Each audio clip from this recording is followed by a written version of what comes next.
নিটের প্রশ্নফাঁস কাণ্ডে উত্তাল হয়েছে দেশ। রাজ্যে রাজ্যে আন্দোলনে নেমেছে যুব প্রজন্ম। শেষ অবধি কার্যত নতি স্বীকার করতে হয়েছে সরকারকে। কেন্দ্রীয় শিক্ষামন্ত্রীর পদ থেকে সরাতে হয়েছে ধর্মেন্দ্র প্রধানকে, অস্বস্তিতে পড়তে হয়েছে মোদী সরকারকে।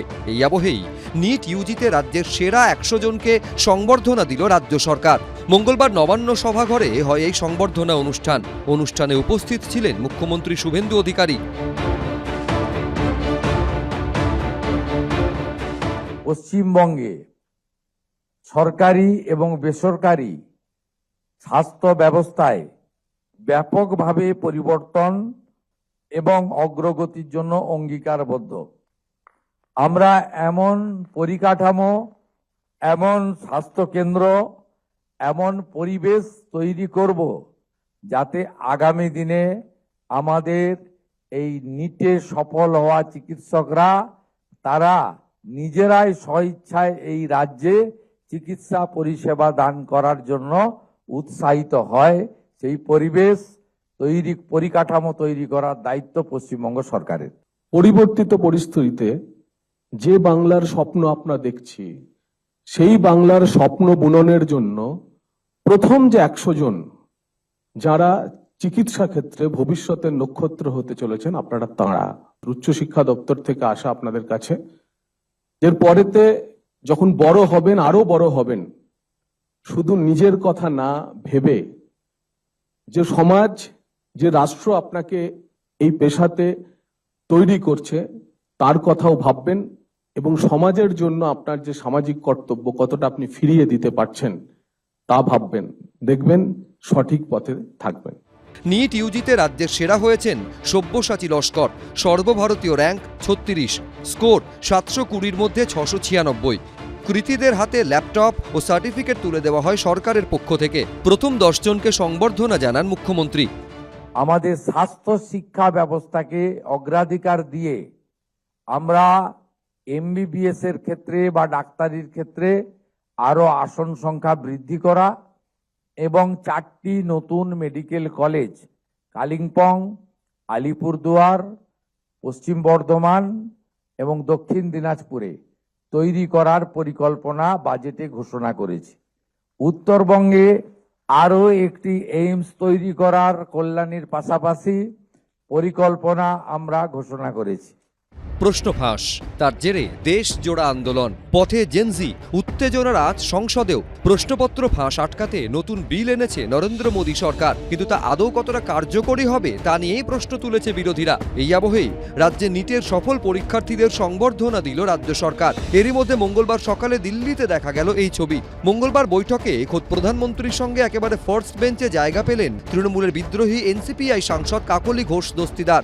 এই ছবিতে দেখা যাচ্ছে স্বাস্থ্যমন্ত্রী জেপি নাড্ডা, স্বরাষ্ট্রমন্ত্রী অমিত শাহ, প্রধানমন্ত্রী নরেন্দ্র মোদী, প্রতিরক্ষা মন্ত্রী রাজনাথ সিং, সড়ক ও পরিবহন মন্ত্রী নীতিন গডকরি, কেন্দ্রীয় মন্ত্রী রামদাস আঠাওয়ালে ও অনুপ্রিয়া পটেলকে। আর তাদের পাশেই বসে রয়েছেন তৃণমূলের বিদ্রোহী সাংসদ, বর্তমানে এনসিপিআইতে মিশে যাওয়া সাংসদদের অন্যতম কাকলি ঘোষ দস্তিদার। ওপরের সারিতে নরেন্দ্র মোদীর প্রায় পেছনেই বসে আর এক এনসিপিআই সাংসদ শতাব্দী রায়। সেই সারিতেই একটু দূরে বসে অসিত মাল। They have recognized as a part of India, that's why they called us to the meeting today.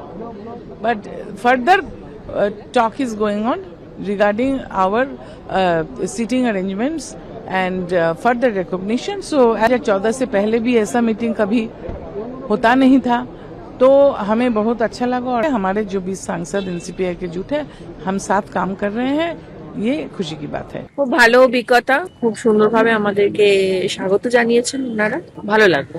সংসদীয় রাজনীতিতে তৃণমূল যখন ভেঙে চুরে একাকার, তখন নরেন্দ্র মোদীর নেতৃত্বাধীন এনডিএ ক্রমশ হচ্ছে বাহুবলী। যারা আসছেন এনডিএও তাদের স্বাগত জানাচ্ছে।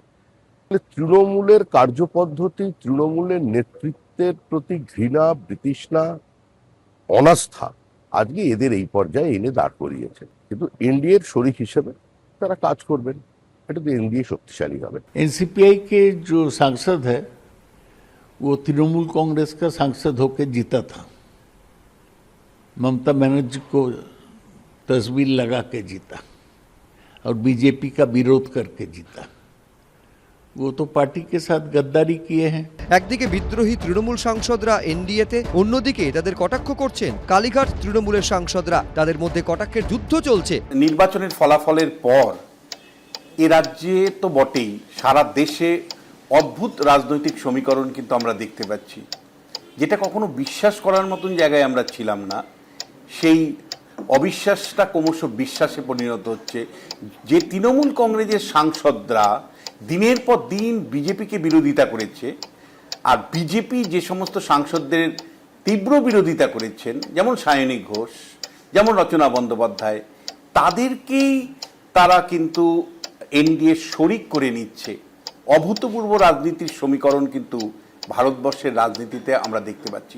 বিজেপি বলবার চেষ্টা করছেন যে এটা বৃহত্তম জাতীয় স্বার্থে তারা তৃণমূল কংগ্রেসের 20 জন সাংসদকে এনসিপিআই এর শরিক হিসাবে নিচ্ছেন। যা জানা যাচ্ছে, আজকে যারা শরিক কালকেই তারা অঙ্গীভূত হয়ে যাবেন, অর্থাৎ বিজেপির পতাকা হয়তো ধরবেন। আজকে যারা এনসিপিআই, কালকেই তারা হয়তো কেউ কেউ মন্ত্রী হয়ে যাবেন, এমনই খবর। শেষ পর্যন্ত বিজেপির কর্মী সমর্থক যারা আছেন তারা সায়নী ঘোষের যোগদান বা এনডিএ শরিক হয়ে এনসিপিআই এর যোগদান কিভাবে মানবেন? বিজেপির কর্মী সমর্থকরা যারা এতদিন জেনে এসছেন তৃণমূল মানেই হলো চোর, তৃণমূল মানেই হলো অত্যাচার, সেই সমস্ত সাংসদ যাদেরকে তারা বিরোধিতা করেছেন, সেই সাংসদরা যখন প্রধানমন্ত্রীর সাথে এক সারিতে বসেন, তখন বিজেপির কর্মী সমর্থকরা কি ভাবে, তাদের কাছে কি বার্তা যায়, তারা কি ভাবেন?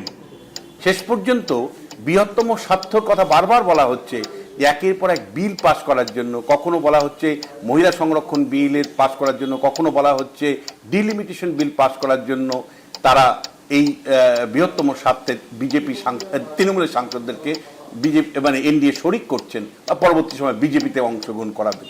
কিন্তু প্রশ্নটা থাকছে, যে বিজেপি নির্বাচনের আগে অর্থাৎ বিধানসভা নির্বাচনের আগে দুর্নীতিমুক্ত বাংলার কথা বলেছিলেন, যারা তৃণমূল কংগ্রেসকে দুর্নীতির সমর্থক বলেছিলেন, যারা বলেছিলেন বিজেপির তৃণমূলীকরণ ঘটবে না, শেষ পর্যন্ত বিজেপির তৃণমূলীকরণের প্রভাব বা প্রবণতা কিন্তু খুব স্পষ্ট ধরা পড়ছে। শেষ বিচারে জাতীয় স্বার্থ রক্ষা করতে গিয়ে দল হিসাবে বিজেপির তৃণমূলীকরণ যেমন ঘটছে, আর সরকার, তৃণমূল সরকার এবং বিজেপি সরকার এর প্রকৃতিগত তফাৎ কি আদতে কোনো থাকবে? এই প্রশ্নটা কিন্তু থাকছে। মঙ্গলবার নয়াদিল্লিতে এনডিএর মঙ্গল মিলন বৈঠক হয়। সেই বৈঠকেই অংশগ্রহণ করেন এনসিপিআই এর কাকলি ঘোষ দস্তিদার, শতাব্দী রায়, সায়নী ঘোষ, রচনা বন্দ্যোপাধ্যায়, জুন মালিয়া, শর্মিলা সরকার সহ আরো অনেকে। एक्सपीरियंस हुआ, हम लोग को ये पॉजिटिव फीलिंग बहुत आया कि आगे में हम लोग जो सांसद हैं, जो नए हम लोग एनडीए में ज्वाइन किए हैं, हम लोग के लिए काफी अच्छा काम करने के लिए रास्ता खुल गया। I know, we all know that we will get full support from the NDA party. অবিলম্বে সাংসদ পদ খারিজ হওয়া দরকার। এ বাঞ্চ অফ গদ্দার্স লোকসভার, আরে দম থাকলে রাজ্যসভার মতো ইস্তফা দিন না। মিটিং করছেন বিজেপির সঙ্গে, যাচ্ছেন এনসিপিআই বলে কোনো দলে, আবার এনডিএ। শুধু মমতাদির সঙ্গে বেইমানি হয়নি, শুধু তৃণমূলের সঙ্গে বেইমানি হয়নি, তাদের ভোটার যারা বিজেপি বিরোধী ভোট দিয়েছেন, একজন ভোটারের সঙ্গে বেইমানি করেছে এরা। প্রথমবার এনডিএর বৈঠকে যোগ দেওয়ার পর বিজেপির ভূয়সী প্রশংসা করেছেন বিদ্রোহী তৃণমূল সাংসদরা। খুবই ভালো, খুবই এনগেজিং, খুবই ইন্টারেস্টিং, খুবই ইনফরমেটিভ। ফরেন ট্রেড এগ্রিমেন্টস এর সাথে সাথে ব্লু ইকোনমি নিয়ে একটা বড় প্রেজেন্টেশন দেওয়া হলো মন্ত্রীদের পক্ষ থেকে। খুবই ভালো, অনেক কিছু শিখতে পেলাম। তোমার তো বেঈমান গদ্দার, মির্জাপুর একখানা বেঈমান ছিল, আর এই তো 20টা গদ্দার একসঙ্গে জন্মে গেছে। ওরা কোথায় মিটিংয়ে গেছে না গেছে কিছু এসে যায় না। পশ্চিমবাংলায় এরা তো 20 জন গেছে, পশ্চিমবাংলায় এনসিপিআর 20টা ভোটও নেই।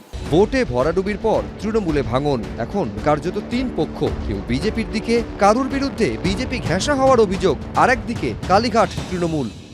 যেই বিষয়টা নিয়ে আজকে বলা হচ্ছে, আমাদের দল, আমার নেতৃত্ব, আমার নেতা অভিষেক বন্দ্যোপাধ্যায় বারংবার সংসদের ভেতরে এবং সংসদ ভবনের বাইরে এই বিষয় নিয়ে সোচ্চার হয়েছেন। আমাদের মনে কোনো ধোঁয়াশা নেই কি যারা গেছেন তারা বিজেপির ভীতি প্রদর্শন, ইডি, সিবিআই বিভিন্ন রকমের কারণে তারা ডিফেক্ট করেছে। কিন্তু তাদের ডিফেকশনটা লিগ্যালিটির মোড়কে মুড়তে গিয়ে বিজেপি একবার তাদেরকে তৃণমূল বলল, দেখলো সেটা ধোপে টিকছে না, তখন তারা হলেন অন্য একটি দল। এখন অন্য একটি দলটাকেও যখন দেখছেন সেটা আনটেনেবল, তখন তারা এখন বিজেপিতে মার্চ করবে। আলটিমেটলি এরা সকলেই ডাইরেক্ট বা ইনডাইরেক্ট বিজেপির লোক আজকের দিনে, এবং বিজেপির হয়েই তারা কথা বলছেন।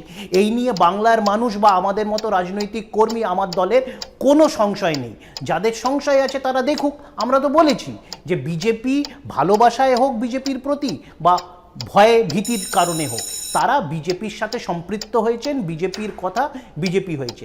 এখন বিজেপি আগামী দিন তারা মন্ত্রী হবেন, আগামী দিন বিজেপির হয়ে হয়তো তারা প্রচারও করবেন, ভোটেও দাঁড়াবেন। এই সমস্যাটা বিজেপিতে। বাকি তারা সংসদ ভবনে কোথায় বসবেন, কি করবেন, সেটা হচ্ছে তাদের ইন্টারনাল প্রবলেম। আমাদের মনে কোনো সংশয় নেই যে তারা বিজেপি এবং বিজেপি তারা। সুতরাং আজকে যারাই অন্য নাম নিক বা অন্য কোনো দলের নাম নিক বা নিজেদেরকে অমুক তৃণমূল তমুক তৃণমূল, তৃণমূল কংগ্রেস হচ্ছি আমরা। আমাদের নেত্রীর নাম মমতা বন্দ্যোপাধ্যায়, আমার নেতার নাম অভিষেক বন্দ্যোপাধ্যায়। তো সুতরাং যাদের এই নিয়ে প্রশ্ন আছেন তারা দেখে নিন, আগামী দিন আমরা দেব। সুপ্রিম কোর্ট পরিষ্কার, মহারাষ্ট্রতে শিবসেনার বিভাজন বিষয় সুপ্রিম কোর্ট 2023 সালে পরিষ্কার করে দিয়েছে যে লেজিসলেটিভ পার্টি বা পার্লামেন্টারি পার্টি আসল পলিটিক্যাল পার্টি নয়। একটা পলিটিক্যাল পার্টি যার বিভিন্ন জেলায় সংগঠন আছে, বিভিন্ন রাজ্যে সংগঠন আছে, তার ভিত্তি সে রাজনৈতিক দল, সে গণতান্ত্রিক প্রক্রিয়াতে তার নেতৃত্ব ইলেক্টেড হয়। তার একটি ছোট্ট অংশ হচ্ছে তার পার্লামেন্টারি পার্টি বা তার লেজিসলেটিভ পার্টি। তো সুতরাং কোনো লেজিসলেটিভ পার্টি বা পার্লামেন্টারি পার্টি স্বতন্ত্র নয় যে সে কখনো মাজার বা সে ডিফেকশনের কথা বলতে পারে। তারা শিবসেনা বা এনসিপির ক্ষেত্রে হয়তো কিছুটা আংশিক রূপে সফল হয়েছেন, কিন্তু বাংলার মাটিতে তৃণমূলের ক্ষেত্রে হবে না। তৃণমূল কংগ্রেস হচ্ছে মমতা বন্দ্যোপাধ্যায় যার নেত্রী, যার অফিস রেজিস্টার্ড আছে, সেটাও গুগলে জলজল করছে, তার ঠিকানাটা কি। তো সুতরাং তৃণমূল কংগ্রেস নিয়ে আমাদের অবস্থান যা ছিল, আমার নেতা অভিষেক বন্দ্যোপাধ্যায় সেদিন যেটা বলেছিলেন, আজকে যত দিন যাচ্ছে সেটাই সত্যি প্রতিপন্ন হচ্ছে।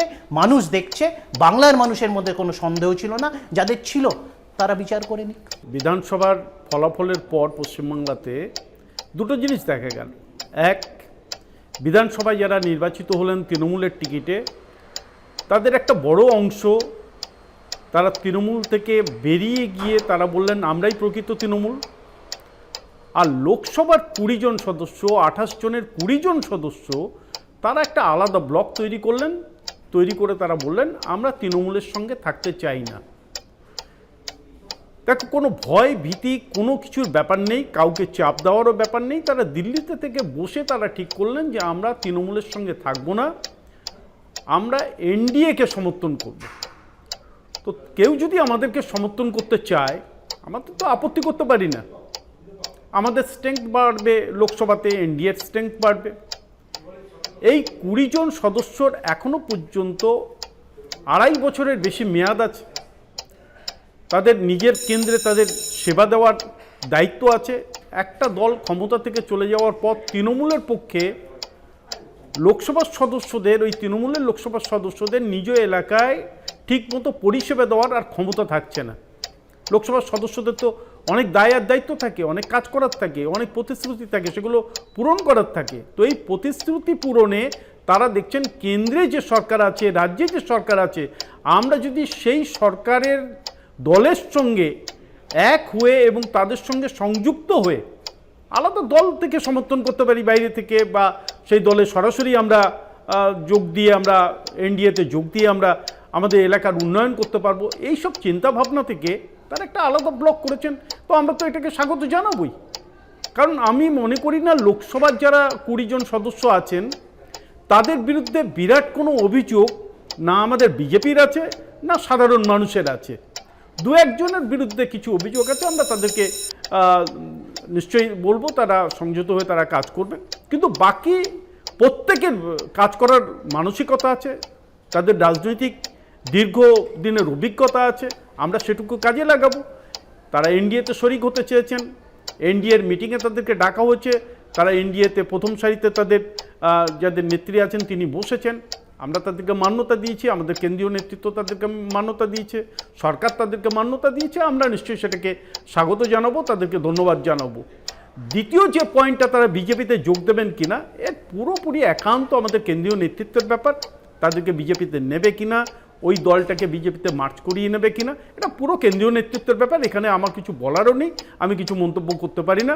তবে আমি বলবো যে পশ্চিমবাংলায় বিজেপির 12 জন এমপির সঙ্গে আরও 20 জন এনডিএর এমপি যদি যোগ দেয়, আমাদের 32 জন এমপি ফান্ডের টাকাটাও কিন্তু জনকল্যাণে ব্যয় হবে, এবং সেটাও কিন্তু একটা ভালো লক্ষণ।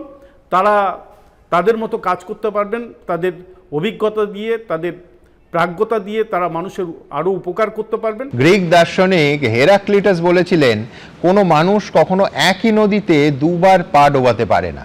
কেন? কারণ নদীর জল যেমন বহমান বলে প্রতি মুহূর্তে সরে যাচ্ছে, ঠিক সেই রকম পরিস্থিতিও প্রতি মুহূর্তে পাল্টে যায়। কিন্তু এ রাজ্যের রাজনৈতিক নেতারা এখন জল টল পাল্টান না, দল পাল্টান আর শিবির পাল্টান। ঠিক যেমন 21-এর বিধানসভা ভোটের আগে চার্টার্ড ফ্লাইটে তৃণমূল ছাড়ার হিড়িক পড়ে গেছিল, ঠিক তেমনই তৃণমূল ক্ষমতায় ফেরার পর হই হই করে আবার অভিষেক বন্দ্যোপাধ্যায়ের হাত ধরে তৃণমূলে ফিরে এসেছিলেন এই বিশ্বজিৎ দাস, এই রাজীব বন্দ্যোপাধ্যায়রা। আর আজ 26-এর ভোটের পর তৃণমূলের গোটা জাহাজটাই যখন ডুবু, তখন স্বাভাবিকভাবেই তৃণমূলের সেই নেতা নেত্রীরা দুদ্দার করে কালীঘাট তৃণমূল থেকে হয় ঋতব্রত তৃণমূলে, নয়তো এনসিপিআইতে ঝাঁপ দেবেন। এটা তো অত্যন্ত স্বাভাবিক। কে কোথায় আছেন, যেমন আজকেও সম্ভবত মদন মিত্র কালীঘাট তৃণমূলের কোনো একটি অনুষ্ঠানে চলে গেছিলেন। এখন প্রশ্ন হচ্ছে সেই মনে রাখার দরকার আছে কিনা, এবং এইখানে সন্ধ্যেবেলা খুব তাত্ত্বিক আলোচনা না করাই ভালো। কিন্তু তার সত্ত্বেও যে আপনি হেরাক্লিটাসের কথাটা বললেন, এই ভদ্রলোক যে 500 খ্রিস্টপূর্বাব্দ সেই সময়ে যে দর্শন তার, এই যে একই নদীর জলে পা না ডোবানো, এই বিষয়টা হচ্ছে উনি একটা বহমানতার কথা বলেছেন। এই প্রি সক্রেটিস যুগে, এতটা আগে, সেই সময় একটা বহমানতার কথা বলা, এবং থাকতেন ওই তুর্কি অঞ্চলে, প্রচুর আলোচনা ছিল। এবং সেইখানে মানে প্যারাডক্সিক্যাল যে জায়গাটা, সেই কথা, যেমন ধরুন একটা রাস্তা উপরে উঠছে, আচ্ছা সেই রাস্তাটাই তো নিচে নামছে। একই রকম ভাবে ধরুন মর্টালস আর ইমর্টালস, আবার ইমর্টালস আর মর্টালস, রবীন্দ্রনাথকে দেখলেই আমরা বুঝতে পারি। রবীন্দ্রনাথ নিয়ে যদি এখন অনেক সমস্যা। তারপর ধরুন মুকুল রায় যেটা বলেছিলেন, যাহা তৃণমূল তাহাই বিজেপি। এই যে প্রতিটা জিনিস, এই জায়গা যে দ্বন্দ্বের জায়গাগুলো, এই দ্বন্দ্বের জায়গা কিন্তু ভীষণভাবে পশ্চিমবঙ্গের রাজনীতিতে আছে, ভারতের অন্যান্য জায়গাতেও আছে, কিন্তু আমরা আমাদের কাজটা সবসময় দেখি। এবং এখানে বিশেষ করে যখন সিপিএম কংগ্রেসের যে রাজনীতি ছিল, সেইখানে একটা সরল রৈখিকতা ছিল যে চট করে কংগ্রেসের কোনো একটা লোক, সিপিএম তো ক্রমাগত জিতেছে কিন্তু কংগ্রেসে আসেনি, কংগ্রেস থেকে সিপিএম এ আসেনি বা সিপিএম নেয়নি। তৃণমূল আর বিজেপি, তৃণমূল ক্ষমতায় আসার পর থেকে এই সংস্কৃতি শুরু হয়েছে। অর্থাৎ হেরাক্লিটাস যে কথা বলেছিলেন, সেই জায়গাটা তৃণমূলের যে রাজনীতি, তার সঙ্গে যদি দার্শনিকতার তুলনা করা হয়, সেই জায়গায় একেবারে মিলে মিশে গেছে। আমি মমতা বন্দ্যোপাধ্যায়ের মধ্যে না রানী রাসমণিকে দেখেছি, না মা শারদাকে দেখেছি, না ভ্লাদিমির ইলিশ লেনিনকে দেখেছি, কিংবা রোজা লুক্সেমবুর্গ, কাউকেই আমি দেখিনি। আমি তার মধ্যে এক এবং একমাত্র মমতা বন্দ্যোপাধ্যায়কেই দেখেছি। সেই জন্যই তুমি টিকে গেছো। ওনারা সারদা দেবীকে দেখেছিলেন অথবা রানী রাসমণিকে দেখেছিলেন বলে স্বপ্নভঙ্গ হয়েছে, সেই জন্য তারা ছটফট করছেন এখন। দেখুন, তাদের স্বপ্ন ভঙ্গ হয়েছে না স্বপ্ন দোষে তাদের অন্য কিছু ভঙ্গ হয়েছে আমি বলতে পারবো না, কিন্তু আমি মমতা বন্দ্যোপাধ্যায়ের মধ্যে তাকেই দেখেছি এই কারণে, কারণ তার নিজের জীবন, মানে তার রাজনৈতিক জীবন যে সংঘর্ষের মধ্যে দিয়ে তিনি দাঁড় করিয়েছেন, তার সমালোচনা থাকতেই পারে। রাজনীতির জগতে থাকবেন এবং সমালোচনা থাকবেন, এটা হয় না। তিনি রক্ত মাংসের একজন মানুষ, তার ভুল হয়েছে, নিশ্চিতভাবে হয়েছে, তিনি মানুষ বলেই তার ভুল হয়েছে। কিন্তু যে জিনিসটা তার কখনোই হয়নি, যে তিনি কাউকে বিশ্বাস করেছেন, সেইটা তার অন্যায় বলে আমি মনে করতে পারছি না। কারণ মানুষের যদি মানুষের উপর বিশ্বাস না থাকে, একটি রাজনৈতিক দল ছেড়ে দিন, সমাজ টিকবে না। এদের উপর মমতা দিয়ে বিশ্বাস করেছেন, তাদেরকে যাবতীয় রাজনৈতিক প্রতিষ্ঠার জন্য সব রকম সাহায্য করেছেন, কার্যত তার রক্ত ঘামের যে লড়াই, সেই পুঁজিটাকে ব্যবহার করে এরা নিজেদের আখের গুছিয়েছে। ঠিক, কিন্তু অনির্বাণ পাশাপাশি এইটাও বলো, একটা আমায় উদাহরণ দেখাও যে একবার মমতা বন্দ্যোপাধ্যায় এদের কাউকে বলেছেন যে না আমি রানী রাসমণি নই, আমি মা শারদা নই, তিনি পূজ্য, ঠাকুর ঘরে তার স্থান, তোমরা এই কথা বলো না। আমি বলছি এইটা পাবলিকলি কেন বললেন না? সেদিন বললে আজকে বলতে পারতেন যে এরা স্তুতি করেছে।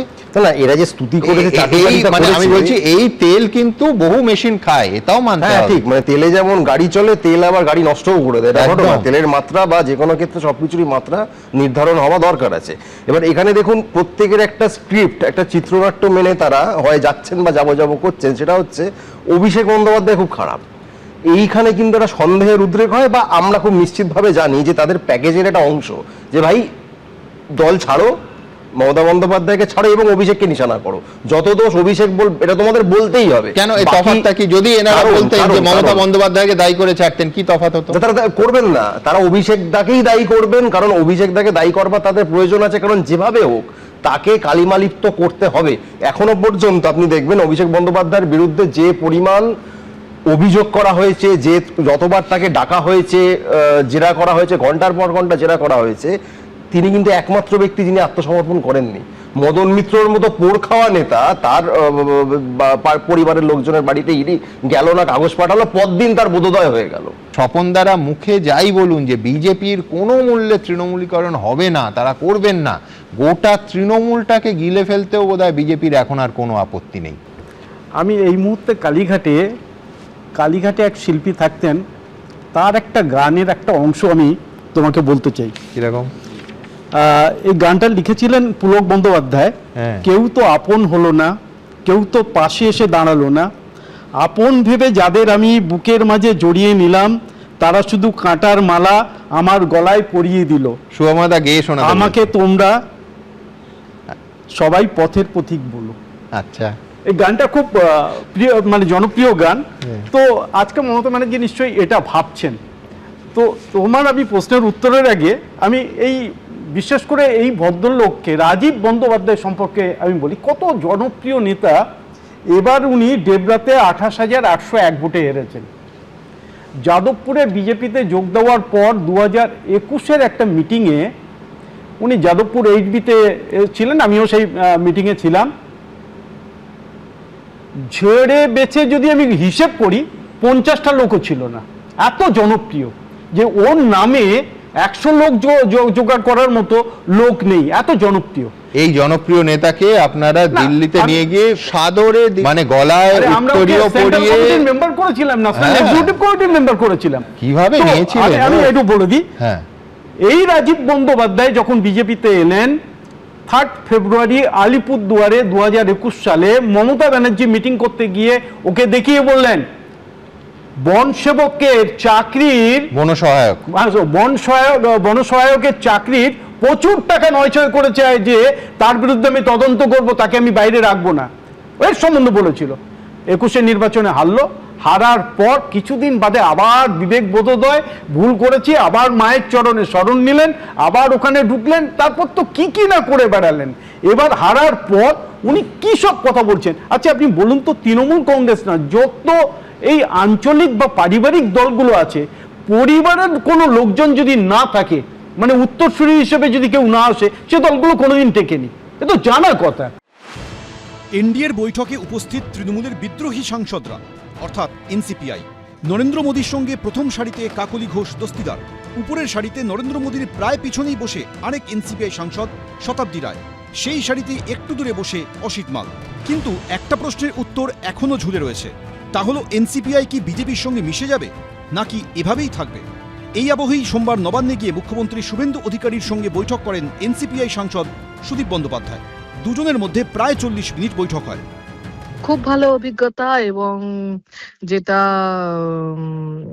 এরকম মানে অর্গানাইজড আমরা দেখিনি না, আমাদের কোনো ধারণা নেই এরকম হয় যে সেশনে কি বিল আসবে সেটা নিয়ে ডিসকাশন, এবং গভর্নমেন্ট কি করছে এক্সপোর্টের ব্যাপারে, কোথায় কোথায় জিরো ডিউটি করে দিয়েছে, কোথায় কোথায় কি হচ্ছে, কত বিজনেস করছে, এবং কি যেমন ফিশারিজ এর নতুন ডিপার্টমেন্ট খুলে সেখানে কত বিজনেস হয়েছে, কিরম ভাবে হয়েছে, সব বোঝাচ্ছে, এবং কি বিল আসবে সেই বিলগুলো নিয়ে কথা বলছে। এবং সেটা ভালো লাগলো যে এরকম তো আমরা দেখিনি, তো সেই জন্যই যে এত অর্গানাইজ। তৃণমূল কংগ্রেসের টিকিটে জেতা কিছু এমপি তারা রুলিং পার্টির সঙ্গে, এনডিএর সঙ্গে, এই রাস্তাটা কোন দিক দিয়ে বাঁয়ে টার্ন নিতে হয়, ডাঁয়ে টার্ন নিতে হয়, যিনি পথপ্রদর্শক তার নাম মমতা বন্দ্যোপাধ্যায়। কারণ তিনি প্রথম দেখিয়েছিলেন যে তৃণমূলের টিকিটে জিতে কিভাবে এনডিএর সঙ্গে গিয়ে মিনিস্ট্রিতে যেতে হয়, আবার দরকার পড়লে ছেড়ে দিতে হয়, আবার দরকার পড়লে ফিরে যেতে হয়। তো আই অ্যাপ্রিসিয়েট মমতা ব্যানার্জি যে ভারতবর্ষে যেমন অঙ্কে, ক্যালকুলাস, স্ট্যাটিস্টিক্সের নতুন নতুন থিওরি বেরোয়, তেমনি রাজনীতির বহু নতুন রাস্তা তিনি দেখিয়ে গেছেন। আমি অ্যাপ্রিসিয়েট করছি আপনার সঙ্গে যে আমি এক কথা বলে জিতলাম, নিয়ে আরেকটা কাজ করলাম, এটা মানুষ দুঃখ পায়, ঠিক নয়। আই এম কংগ্রেচুলেটিং এনডিএ গভর্নমেন্ট এবং ভারতবর্ষের প্রধানমন্ত্রী নরেন্দ্র মোদীকে। যদিও আমি বিজেপি করি না, অফিসিয়ালি এখনো পন্থী বলো আর পরিপন্থী বলো, আমরা এখনো তৃণমূল কংগ্রেস। আজকে যে নজিরটা সৃষ্টি করলেন, এই যে একই সারিতে বিরোধীদের বসিয়ে দিয়ে, আমি মনে করি এই রাজনীতির কথাই আম্বেদকররা লিখে গেছেন। এনসিপিআই আগামী দিনে বিজেপির সঙ্গে মিশে যাবে নাকি এনডিএর শরিক হিসেবেই থেকে যাবে, এই আবহেই সোমবার নবান্নে মুখ্যমন্ত্রী শুভেন্দু অধিকারীর সঙ্গে বৈঠক করেন সুদীপ বন্দ্যোপাধ্যায়। এই নিয়ে কটাক্ষ ছুড়ে দিয়েছেন কালীঘাট তৃণমূলের সাংসদ কল্যাণ বন্দ্যোপাধ্যায়। সুদীপ বন্দ্যোপাধ্যায় একটু নার্ভাস হয়ে গেছিল যে এই যে 19 জন, এই যে শুভেন্দু অধিকারী যায়নি, এই 19 জন আবার যাবে, হ্যাঁ, ওর মন্ত্রিত্বটা হলো না কি না হলো, এটা তো একটা সমস্যা রয়েছে না। ও তো মন্ত্রী হওয়ার জন্য গেছে, আর এখানেও 2-1 মন্ত্রী হওয়ার জন্য রয়েছে, তাই জন্য ও নার্ভাস হয়ে গেছিল, ও নার্ভাস হয়ে চলে গেছিল। সম্প্রতি দিল্লিতে নরেন্দ্র মোদী ও অমিত শাহের সঙ্গে বৈঠক করেন সুদীপ বন্দ্যোপাধ্যায়। এই প্রসঙ্গ টেনে পাল্টা তিনি বলেছেন, এই ধরনের মন্তব্যকে আমি গুরুত্ব দিই না। দিল্লিতে থাকলে আমি নরেন্দ্র মোদীজি ও অমিত শাহর সঙ্গে বৈঠক করি, কলকাতায় থাকলে মুখ্যমন্ত্রীর সঙ্গে বৈঠক করি। এই ধরনের মন্তব্যের কি উত্তর দেব? এদিকে এই প্রশ্ন উঠছে, এনসিপিআই যদি আগামী দিনে বিজেপির সঙ্গে মিশে যায় তাহলে কি বিজেপির সবাই খুশি হবে? 2021 সালে বিধানসভা নির্বাচনে আসানসোল দক্ষিণ থেকে বিজেপির প্রার্থী হয়েছিলেন অগ্নিমিত্রা পাল। অগ্নিমিত্রা পালের বিপরীতে তৃণমূল প্রার্থী ছিলেন সায়নী ঘোষ। সেই নির্বাচনে অগ্নিমিত্রা পালের কাছে পরাজিত হন সায়নী ঘোষ। এরপর বিভিন্ন সময় রাজনৈতিক প্রতিপক্ষ সায়নী ঘোষকে আক্রমণ শানিয়েছেন অগ্নিমিত্রা পাল। পাল্টা এসেছিল সায়নী ঘোষের তরফেও। তাৎপর্যপূর্ণভাবে 20 জন এনসিপিআই সাংসদ অর্থাৎ তৃণমূলের বিদ্রোহী সাংসদদের মধ্যে রয়েছেন সায়নী ঘোষও। মঙ্গলবার প্রধানমন্ত্রীর উপস্থিতিতে বৈঠকে যোগ দিয়েছিলেন তিনিও। বেসিক্যালি একটাই এম, সেটা হচ্ছে এগিয়ে নিয়ে যাওয়া দেশকে। বৈঠকে যাওয়া মানেই তো দলের মধ্যে আসেননি এখনো, কিন্তু দলের মধ্যে যদি কোনোদিন আসেনও, এখানে discipline is a must. Discipline ছাড়া কিন্তু সব কিছুর, আমি যে কার্যকর্তা হয়ে সব জেনে গেছি এটা কিন্তু ভাবার কোনো কারণ নেই। আজকে কিছু বিষয় আছেন যেটা আমার দলের শীর্ষ নেতৃত্বের মনে হচ্ছেন যে তারা দলে যদি আসেন তাহলে দেশের ভালো হবে, আমাদের দলের ভালো হবে।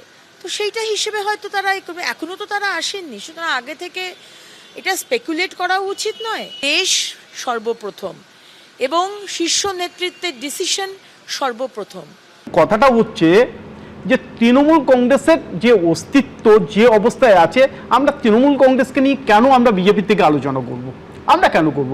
আমরা ওদের দলের কি হলো, কে গেল, কি থাকলো, কিচ্ছু নয়। আমরা সিপিএম সম্পর্কে না আলোচনা করতে হতো না যদি না 3.5 ঘন্টার মধ্যে ওই দল থেকে নিয়ে আপনি টিকিট দিতেন 3 জনকে রাজ্যসভায়। আমি এটা যদি না আপনি তো উত্তর দেবেন, যদি না পদত্যাগপত্র পাঠানোর সঙ্গে সঙ্গে তাকে ভূপেন্দ্র যাদবের বাড়িতে তৃণমূলের সাংসদকে দেখা যেত, যদি না স্পিকারের সঙ্গে দেখা করার আগেই প্রায় 20 তৃণমূল সাংসদ ভূপেন্দ্র যাদবের বাড়িতে গিয়ে মিটিং করতেন। না, আমি এই 3টে ঘটনা না হলে আপনাকে জবাবও দিতে হতো। আমি এটার উত্তর দেবো। আমরা 2021-এ, তোমার মনে আছে, আমরা 77 থেকে 2 জন যারা লোকসভা সদস্য ছিলেন পদত্যাগ করার পর 75 হলো। 5 বছরে 10 জনের বেশি তৃণমূল কংগ্রেস ভাঙাতে পারেনি। আর সেই 10 জনের যতজনকে আবার টিকিট দিয়েছিল কেউ জেতেনি, সবাই হেরেছে, একজনও কেউ জেতেনি। তো তার কারণ হচ্ছে এরা যারা যাচ্ছেন তারা সবাই জেতার জন্য যাচ্ছেন নাকি? তারা নিজেদের সুরক্ষিত রাখতে যাচ্ছেন, বাঁচার জন্য যাচ্ছেন। এরা জাস্ট সার্কাসের হাত থেকে যাচ্ছেন, এরা সার্কাসের যে জোকার। এদের নীতিভ্রষ্ট, এরা আদর্শহীন রাজনৈতিক ব্যবসাদার। ব্যবসা করার জন্য এরা সব দোষ বেচারা জোকারের। আর রিং মাস্টার তিনি কিছু জানেন না, ভাজা মাছ উল্টে খেতে জানেন না, ভাজা পনির উল্টে খেতে জানেন না। কি করবে, তারা কি করবে, কোন দিকে যাবে সেটা নয়। আমি বলছি, তুমি যেটা বলছো দিল্লিতে, আমি তৃণমূল দলের যতজন এমপি আছে, যতজন রাজ্যসভায় বা লোকসভায় আছে, এমনকি তৃণমূল কংগ্রেসের যারা এবার বিধানসভায়ও জিতেছে, একজনেরও ইন্ডিপেন্ডেন্ট হিসেবে নিজের বুথের জেতার মতো তাদের ক্ষমতা নেই, একজনেরও নেই।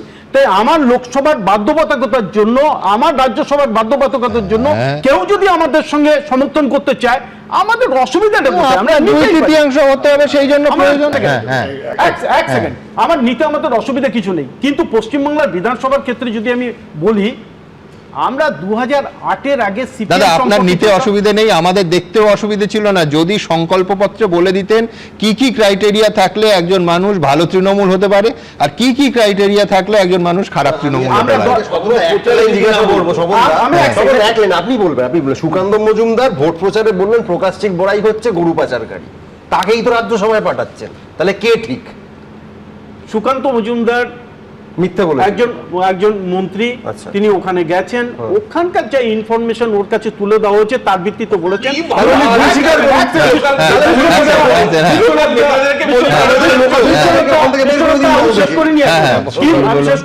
কিন্তু যতক্ষণ পর্যন্ত একজনের অপরাধ বা দোষ বা সে যদি এই ধরনের কোনো কাজের সঙ্গে যুক্ত থাকে,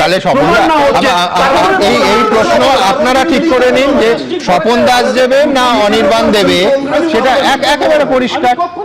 তাহলে আমি বলছি ঠিক যে কারণে বনসহায়ক পদের দুর্নীতির অভিযোগ তোলা যায়, মঞ্চের ওপর থেকে প্রকাশ্যে তোলা যায়, আবার তাকেই একেবারে গলবস্ত্র করে দলে নেওয়া যায়, ঠিক সেই লজিকে ভোটের আগে বলা কথা, ভোটের পরে মার্চ মাসে বলা কথা জুন মাসে এসে অবান্তর হয়ে যায়, তাই তো? ভাইপোর হয়ে স্মাগলিং করতেন এই কথা বলছেন কেন্দ্রীয় মন্ত্রী।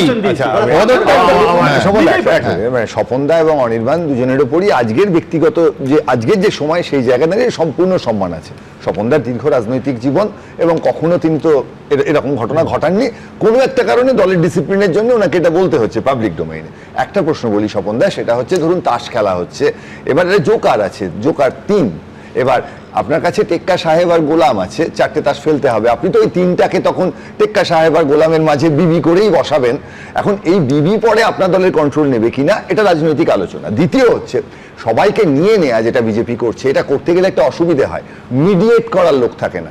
আজকে প্রণব মুখার্জির মতো মানুষ নেই, ফলে সোনাম ওয়াংচুক যখন অনশন ভাঙছেন না, তখন আপনি কংগ্রেস বা অন্য কোনো রাজনৈতিক দল থেকে দিল্লিতে একটা মানুষ পাচ্ছেন না যিনি গিয়ে মিডিয়েট করতে পারেন। এই যে সর্বগ্রাসী রাজনীতি, সবাইকে নিয়ে নেয়া, আপনার কাছে ভালোরা তো যাবে না স্বপনদা, যারাই যাবে, যাদের গোলমাল আছে, সেই জায়গাটাই কিন্তু হয়তো 1-2 জন তারা নীতি পরিবর্তন করে আপনার কাছে যেতে পারেন।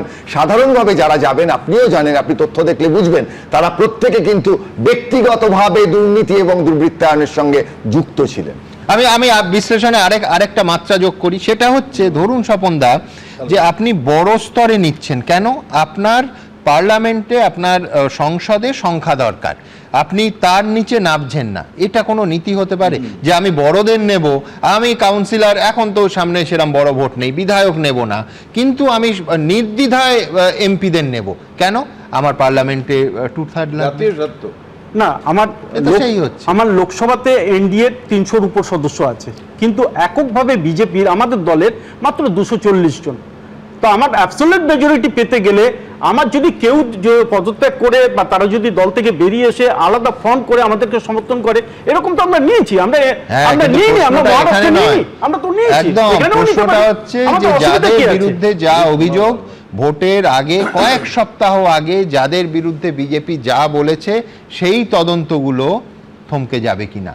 এখনো পর্যন্ত সেই তদন্ত চলছে, এমনকি দল বদলের পরেও দ্রুত গতিতে চলছে। এই রকম ইঙ্গিত, এই রকম বিজেপির দিক থেকে সুসংবাদ কিন্তু আমাদের সামনে অন্তত আসেনি।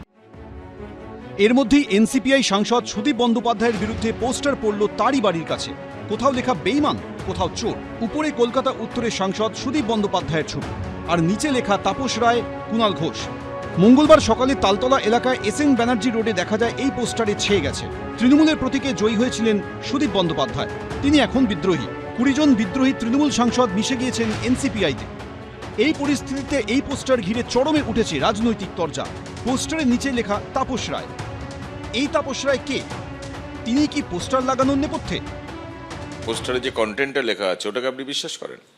কম লিখেছে, হয়তো সাইজ অফ পোস্টারে আর বেশি ধরছে না। কন্টেন্ট যেটা আছে তার সঙ্গে আমি পুরোদস্তুর একমত। তাপস রায় তৃণমূলে থাকাকালীন তার সঙ্গে সুদীপ বন্দ্যোপাধ্যায়ের তিক্ত সম্পর্কের কথা সবাই জানে। সেই তাপস রায় এখন বিজেপিতে শিল্পমন্ত্রী।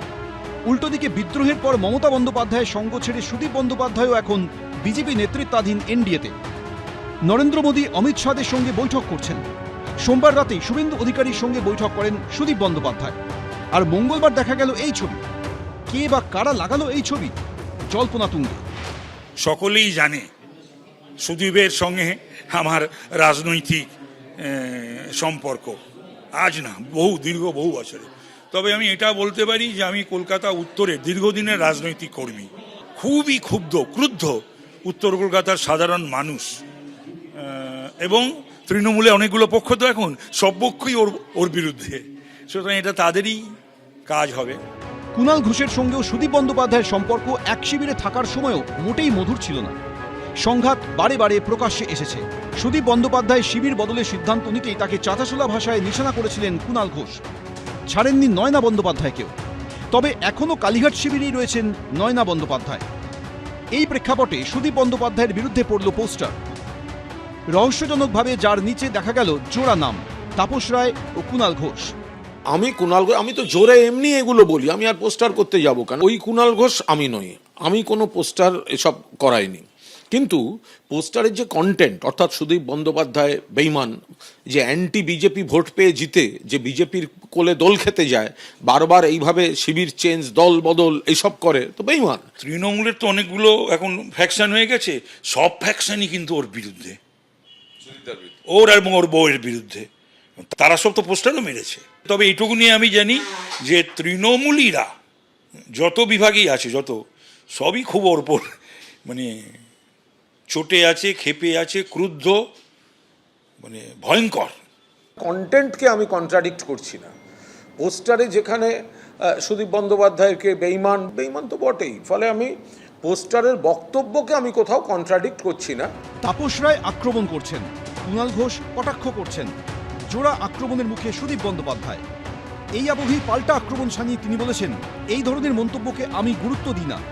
আমি 10 বার জিতেছি, 6 বার লোকসভায় এবং 4 বার বিধানসভায়। নয়না বন্দ্যোপাধ্যায় 5 বারের এমএলএ, স্বামী স্ত্রী 15 বার জিতেছে। এরকম পরিবার গোটা দেশে আর নেই।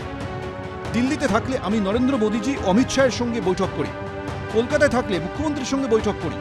এই ধরনের মন্তব্যের কি উত্তর দেব? এবিপি আনন্দ। আচ্ছা, রাজনীতির সম্ভাবনা শিল্প হতেই পারে, তা বলে এতটা? আরে দাদারা, টান টান থ্রিলার মুভিতেও একটা ইন্টারভাল থাকে।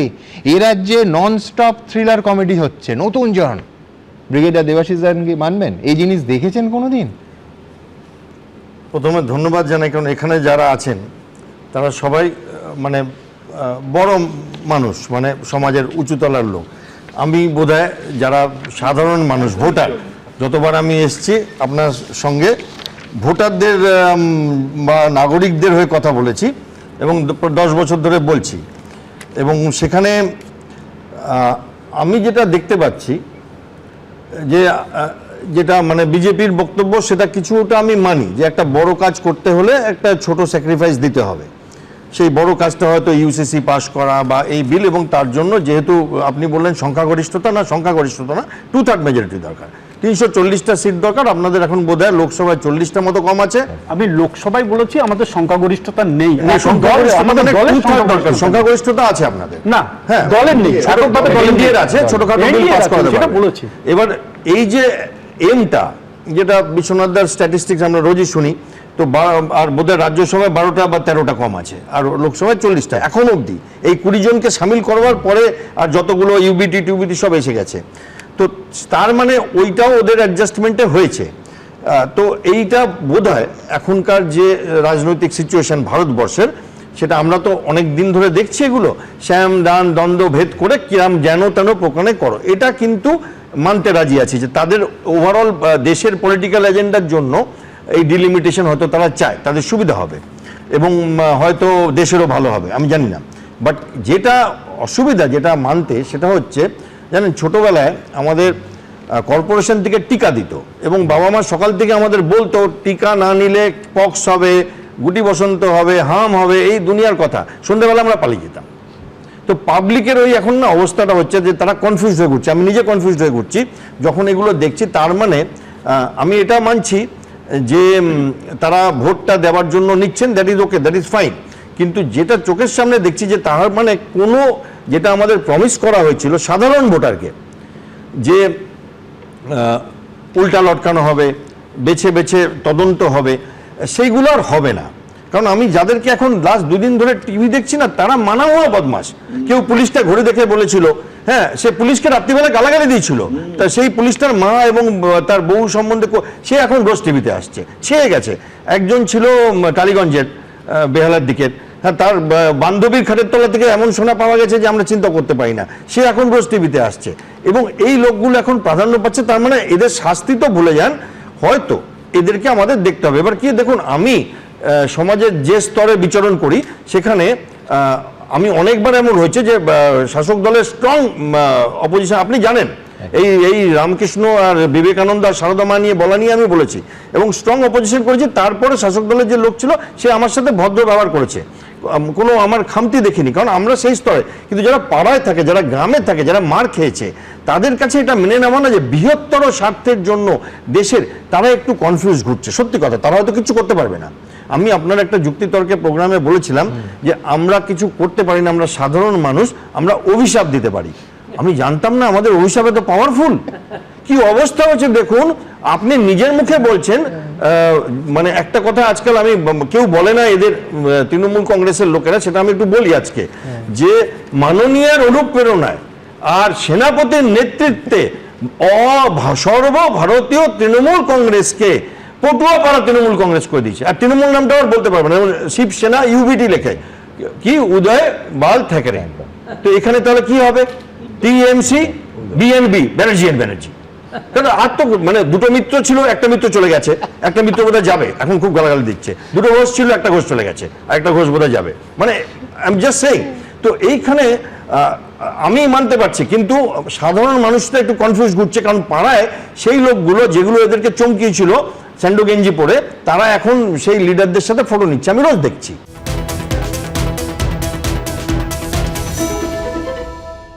এবিপি আনন্দ, এগিয়ে থাকে, এগিয়ে রাখে।